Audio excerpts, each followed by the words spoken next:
splits his time between Mexico City and San Diego.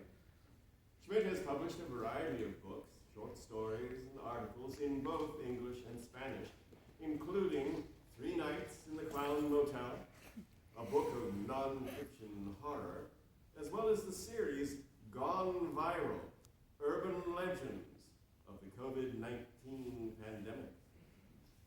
Schmidt is the co-host of the podcast To Russia with Love. He speaks 12 languages, and he has been to 33 countries. He received his BA in psychology from Point Loma Nazarene University. And now, actor Stephen Lone will read Enter the Laag by David J. Schmidt.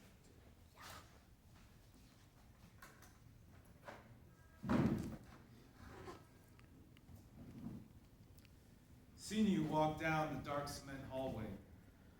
He was the last of the recruits to pass through intake, his head shaved bald, his naked body hosed down. The sting of sterilization powder still clung to his skin underneath the gray jumpsuit. That was the last step.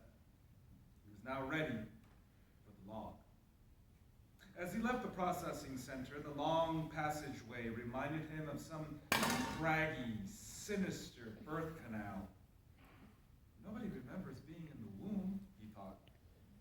Every stage of life is cut off from the one before it, separated perfectly and absolutely. You cross over and your former life no longer exists.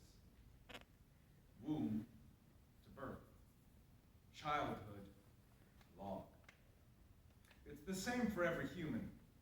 Once you turn 12, you enter a different world, a dimension of blood and sweat and hard labor. The comforts of childhood, the pampering, the leisure, the luxury, well, they no longer exist. Nothing exists but the log. Sinew's feet softly patted down the concrete in their flimsy sandals. Flip-flop, flip-flop, flip-flop. He shuffled behind the resolute pounding of the guard's boots. Bam-bam, bam-bam, bam-bam. His sweaty hand clutched his mother's locket. He felt its irregular oblong shape, the metallic atria and ventricles, the stubby miniature valves. Remember, Sinew, she had said as she pressed the locket into his hand that morning, the same heart that beats in your chest now will keep on beating inside the log. You are still the same person. They can't take that from you. His father had rarely spoken of his own time inside the labor camp. Nobody ever talked about his missing right eye. Nobody needed to. Everyone knew he lost it during his teenage years of service. The log was brutal and unforgiving. In the distance, at the far end of the hallway, Sinew heard a low rumble, a murmur, faint yet overwhelming. It was the crowd of the other recruits, the antechamber to the log. The few times that Sinew's father had mentioned his own years of service, it was in general terms. It's just 3 years, son. Then it ends. You come out into the world of adults, you get your cushy job, and you never have to think about the log again. It stops being real. Sinew's nearly bare feet plodded forward, approaching that growing rumble at the other end of the hallway. Flip-flop, flip-flop. The guard's black leather boots stomped 2 paces ahead. Pam-pam, pam-pam. The dark cement walls dripped tears of black mildew. Even inside this tunnel, the heat was muggy and oppressive. Sinew's thought back to that morning when his father had spoken candidly about the log for the first time with cold, calculating eyes. He looked at his son and said, whatever happens, make sure you don't end up at the bottom. The weakest, the slowest, the fattest, those are the ones who get stabbed and beaten, and worse. Some of them die during the first week. Sinew tried to focus on the locket, pushing the impending doom out of his mind. In an exercise of disassociation, he thought back to the drawings of hearts that he had seen in history books. Ancient humans had depicted the organ as a bulbous, symmetrical shape that came to a point at the bottom. Ancient humans appear to have clung to this image all the way into the 23rd century.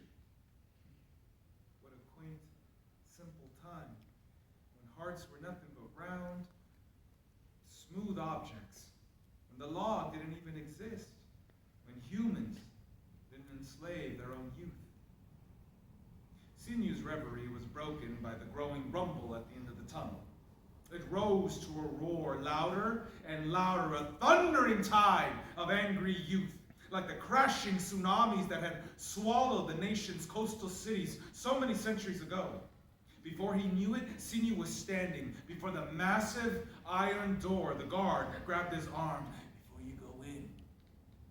Optimistically, he thought that the hulky man was about to give him some words of advice, some paternal tips for surviving the log. "Yes, sir?" "Hand it over." The guard extended a big, beefy hand. "No trinkets allowed inside." Powerless, Sinew dropped the heart locket into the man's hand. His childhood ended in that very instant. He now belonged to the law.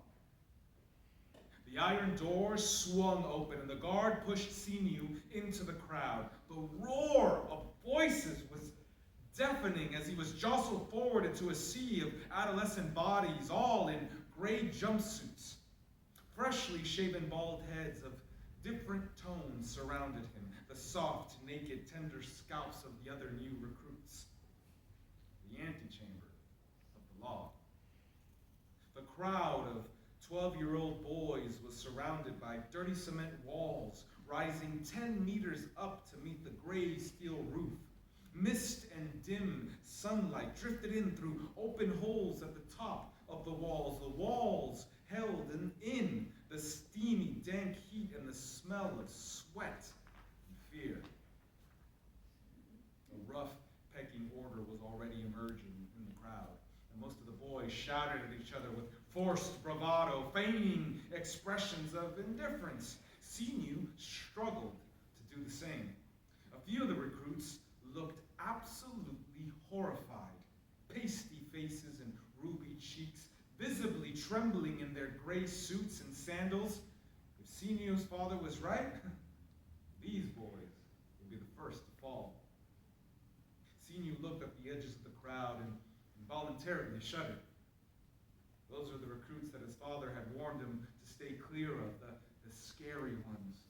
The brutal boys who had long anticipated the log, those who would thrive inside the black mildew that grew on its concrete walls, those who had hit puberty before everyone else, whose arms already bulged with fresh muscles. They stood in silence, smiled, arms crossed, relishing in the grime and violence of the place. Well, the message was clear. As soon as everyone was ushered inside, they would be at the top of the pile. Again, the voice of Sinew's father echoed in head, "Don't end up at the bottom." The boy straightened his posture, steeled his jaw. Suddenly, the crowd went silent. Sinew followed the glances of his fellow recruits.